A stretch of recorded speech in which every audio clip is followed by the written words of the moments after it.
Hi, this is Damara here again, and this is part 2 of Conscious Loving Relationships. I'm sorry that part 1 ended suddenly. I didn't realize I was out of storage on my phone.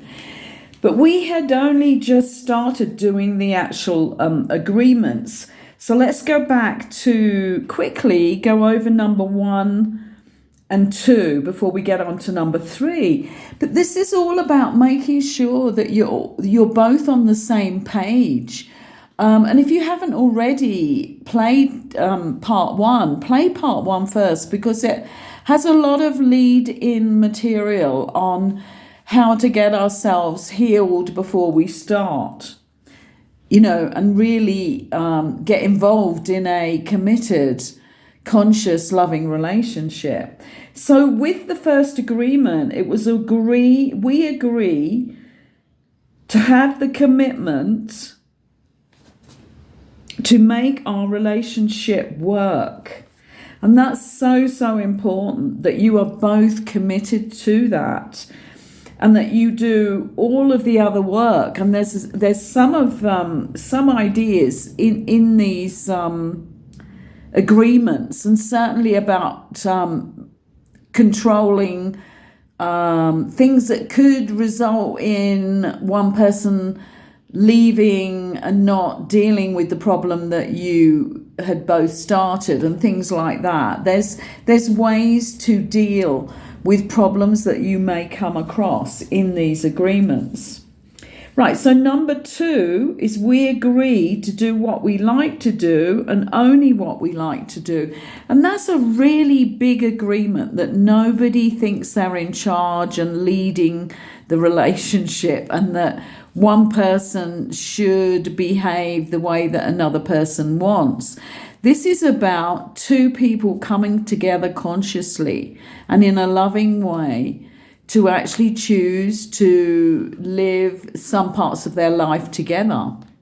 Because, both parties may also work in different establishments, etc., etc. So we're not spending 24 hours normally with one person all the time. But this is certainly an agreement that I think is really important. To do what we like to do and only what we like to do, so that we have a right. We have a right to say, no, actually, I don't want to do that, or I don't want that to be a part of my life, or that behavior isn't acceptable to me. We both, in a relationship, male and female, or two males, two women, doesn't matter, both parties have an equal say in everything in the relationship. You'd think that would be normal, but it truly isn't. And maybe some of you have experienced that in past relationships. So have that agreement in.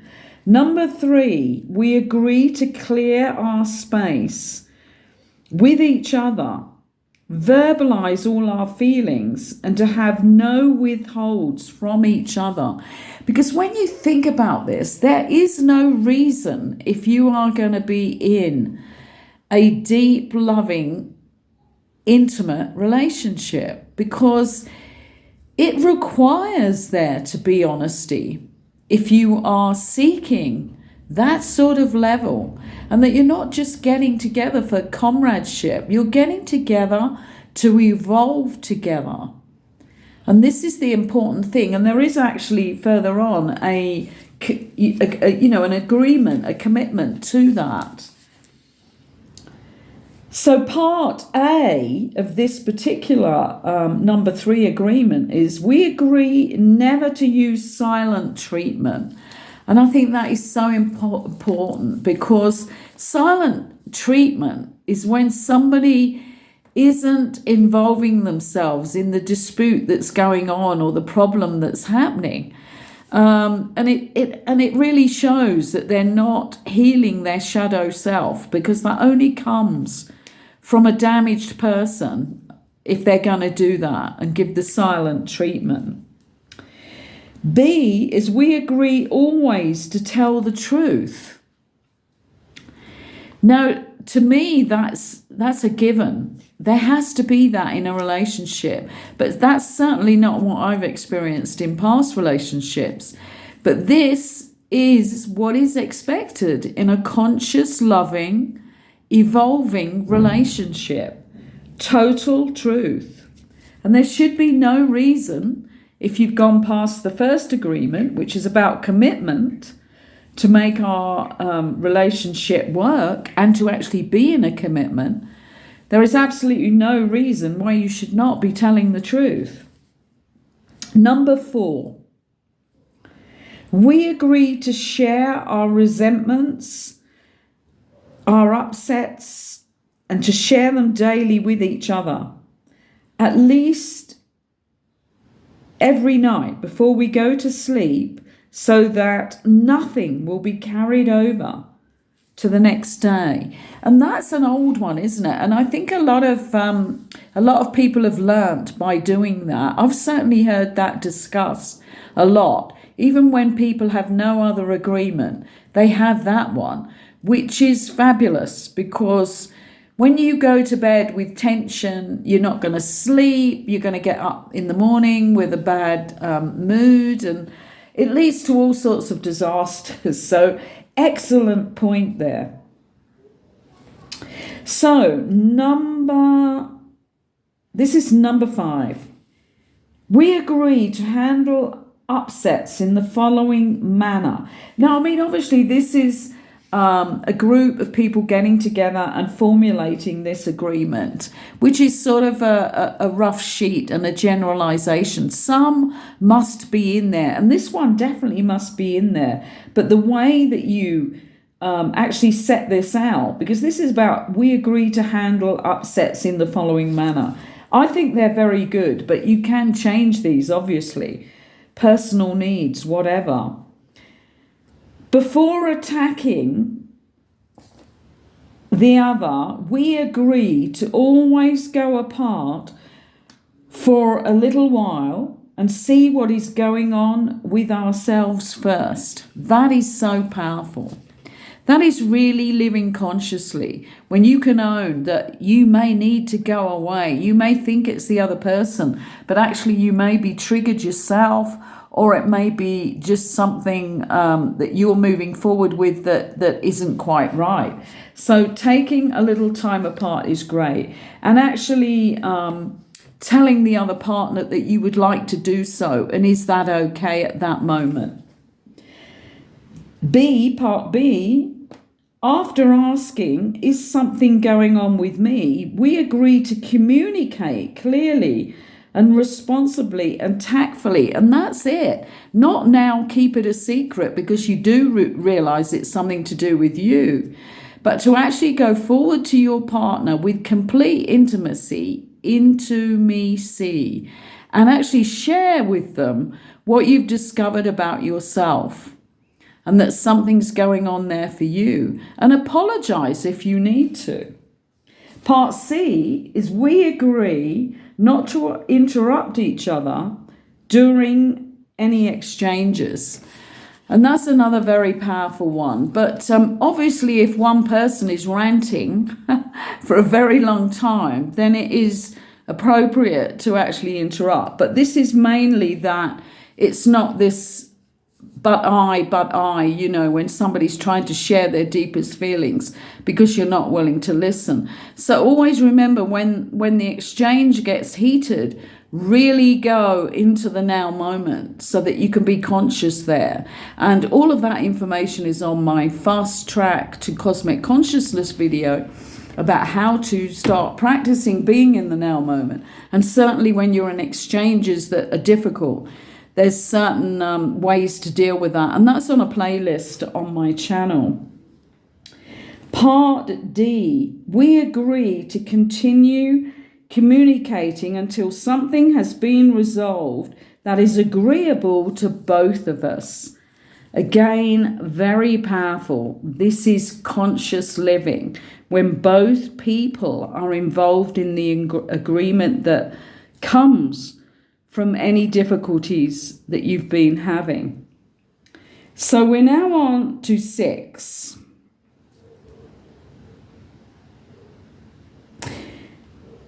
We agree to use our relationship for the purpose of enlightenment, pleasure, joy, and nourishment. And this includes the following. A is emotionally supporting each other in every way. B is accepting each other as divine beings. C is encouraging each other's prosperity and success. D is acknowledging each other frequently. E, avoiding setting each other up and manipulating.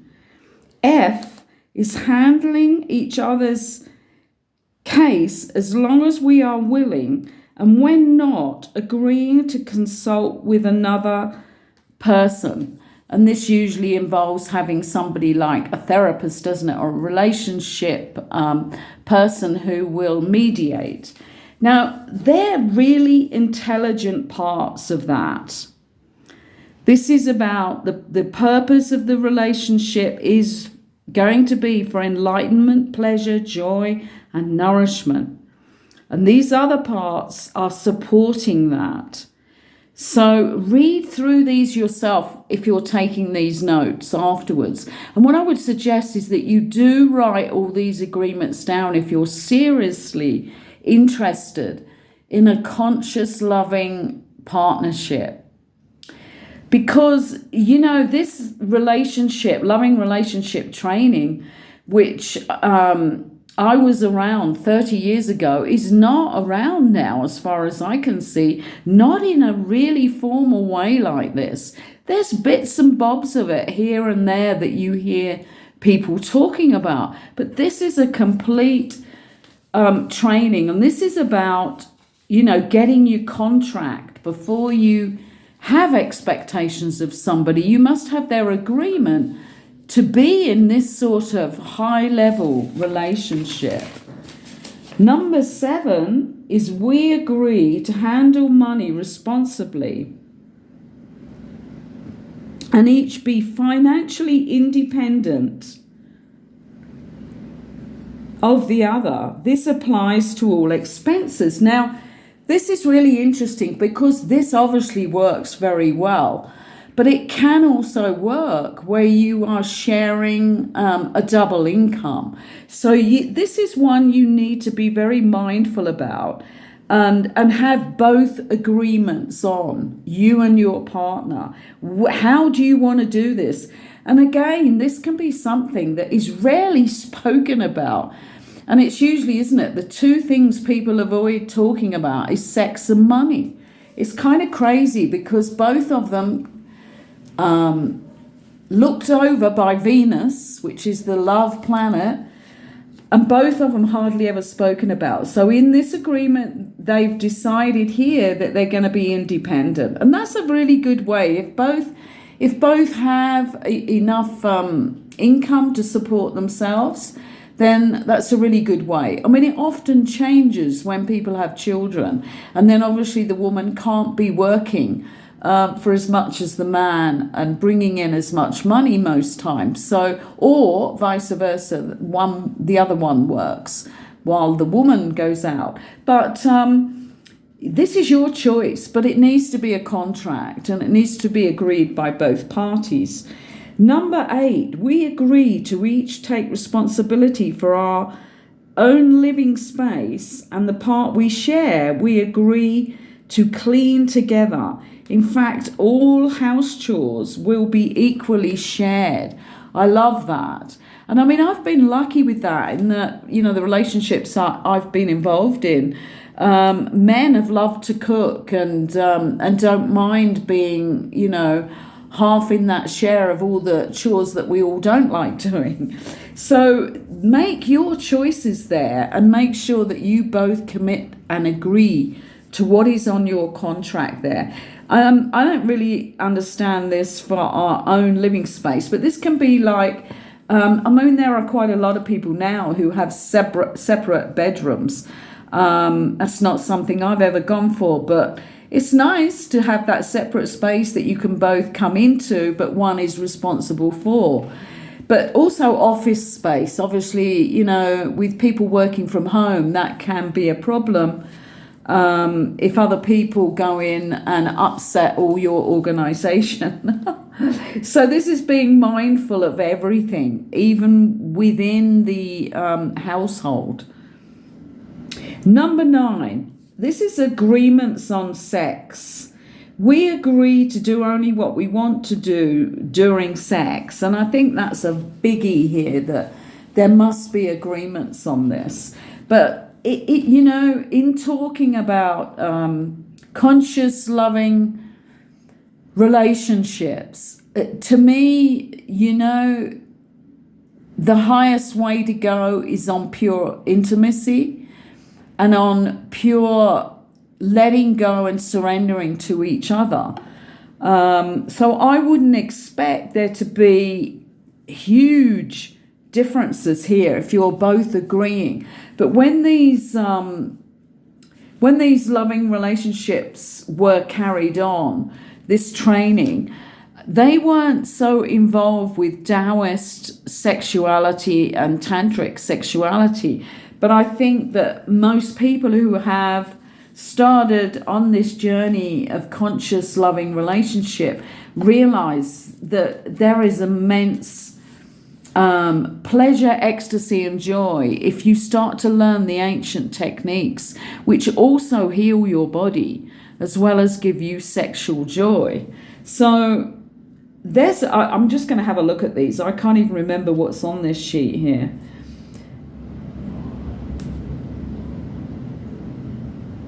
We agree that we each have the right to say no without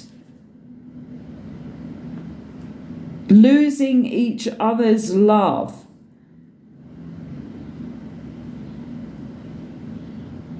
I'm just seeing what actually, this is 30 years old, this sheet I'm sitting here holding.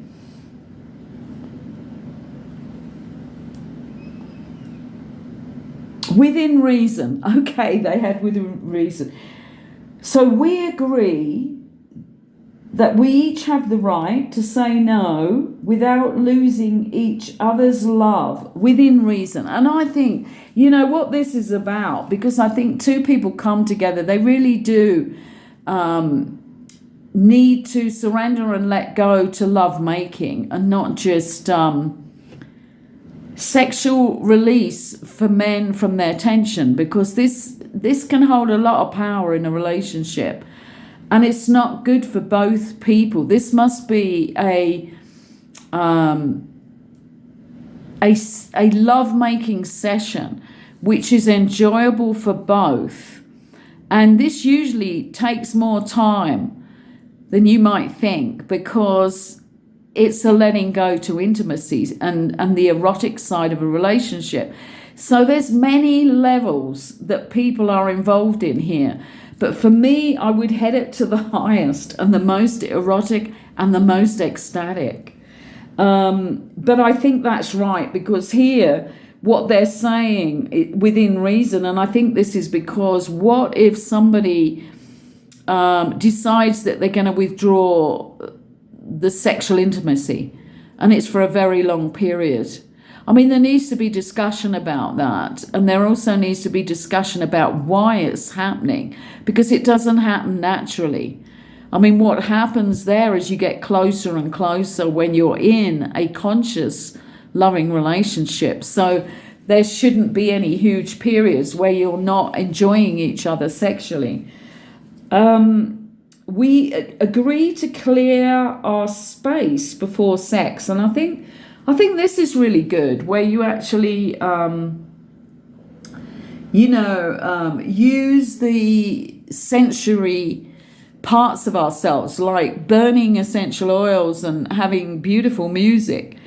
It very much enhances people to surrender to intimacy. So I think that's very good. And clearing your space means that you're not always going to be in a cluttered environment. It's not good on an energetic level. And we're talking about energies here as well, because we're talking about consciousness.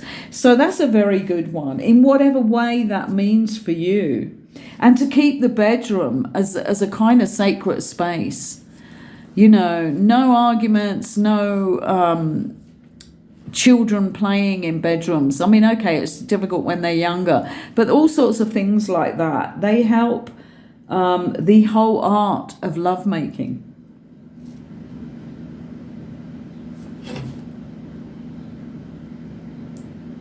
And we agree, the next one, we agree not to worry about time during sex. That's really good, because it can be appropriate at times to be aware of that, but it can also be very boring.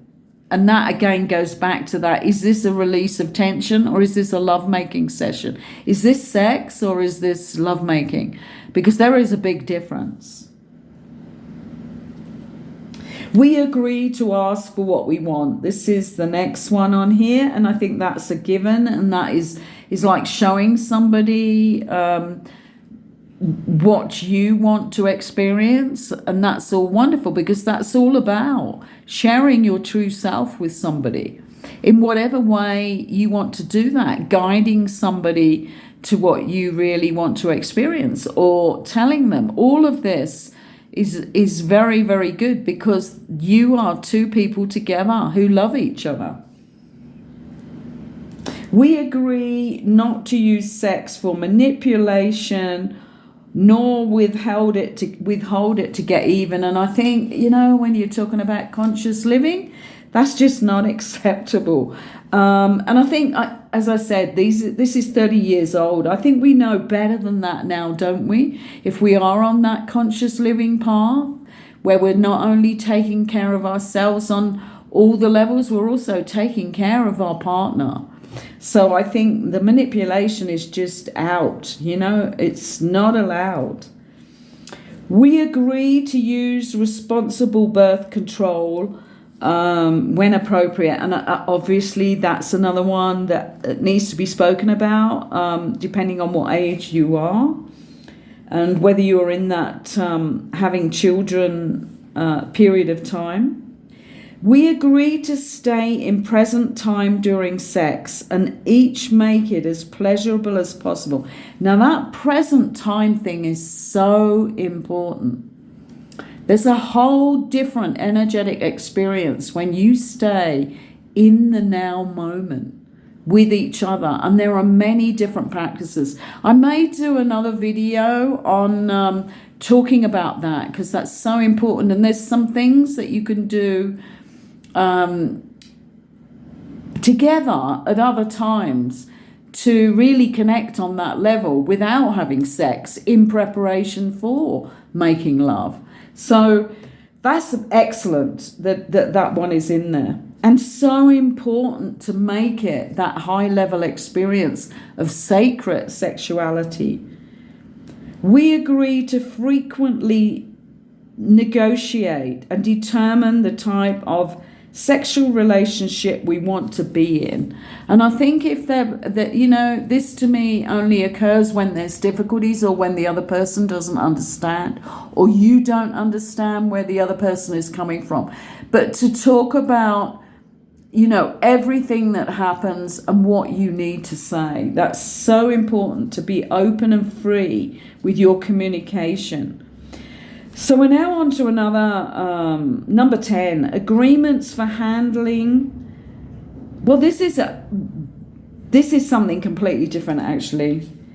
This is about open relationships, and I'm not actually talking about that here, because I don't see that myself in any way as being the way to have an intimate relationship with somebody on a conscious, sacred level. Because when you're sharing, this is a really interesting thing, because I was talking with somebody recently about polyamory, and this is like, you know, polyamorous relationships. And it's really interesting, because what has to be seen and taken responsibility for in that is that, well, it's usually the man. I don't know many women who've chosen to have 2 or 3 men, but it's it's the men's ego usually at play here. what happens here is the woman is then having a connection with all those other women. And this has to be seriously taken into account, not only because of physical fluids that come between everybody, but this is about energy.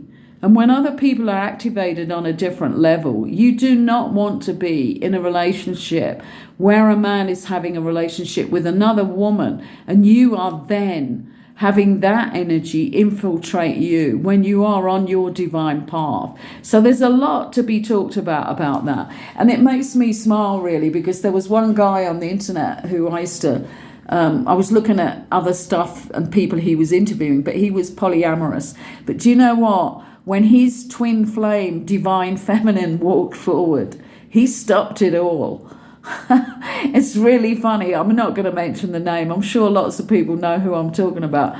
But he's now in this incredible sacred union because, he realized what he had been playing at when his divine feminine walked forward. It's really interesting what happens there. So it's seen as a futuristic thing or whatever, or that's how they talk about it. But actually, when it comes down to it, when they want the